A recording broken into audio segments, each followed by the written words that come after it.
Leero nkuleetedde okusikina nga bw'onywegera omwagalwawo. Oyinza otya okusikina? Ddoboozi ki ly'oyinza okuggyayo nga osikina nga bw'onywegera omwagalwawo?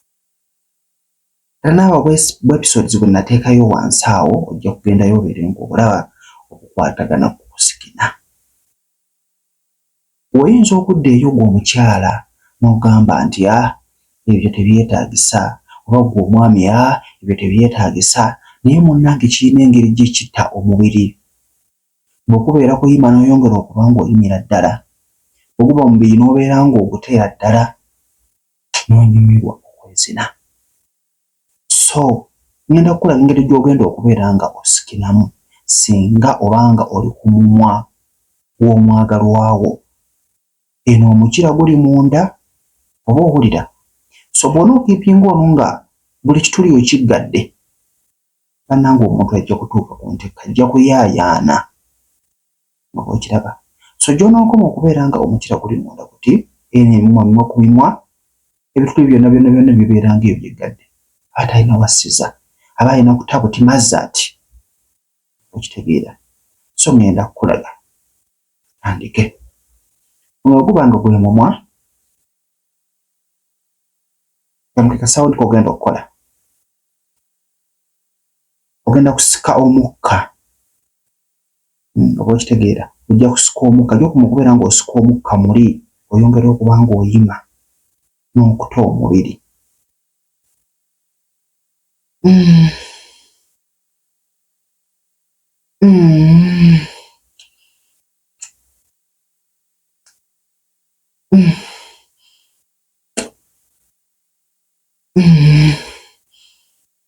Jjukira bw'obeera obadde omunuuna emimwa egyo, makinga sure nti amalusu togafulumya. Amalusu gano tegasembera, gasigala eri munda.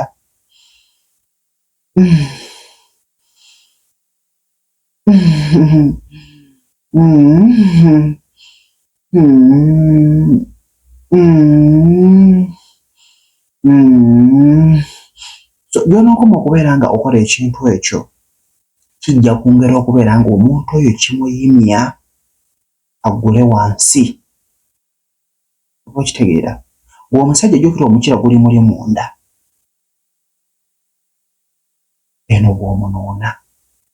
Oba okitegeera? Bw'oguggyayokko, bw'oguyisaako ku ngulu, bw'okoonakoona kajanjaalo waggulu, bw'oguyingizaayo eno. Oba okitegeera? Then ng'oggyeko awo, omusajja oyinza okuba gwali waggulu gwanuuna. What chance omukyala naye abeere nga yakunuuna?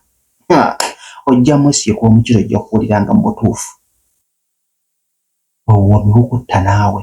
Omukyala jjukira yabadde afiiringa obuwoomi ng'omunuuna, muwe chance naye abeere nga yakunuuna emimwa. Ojja kumpulirira. Kojja ntambyese motoka nsuubire nti ofunyemuko ekyokuyiga. Kakozese katiipu ako kajja kubeera nga kakuyambako singa munaabeera nga mubadde muli mu kwezina. Beere bulungi, mbaagala nnyo.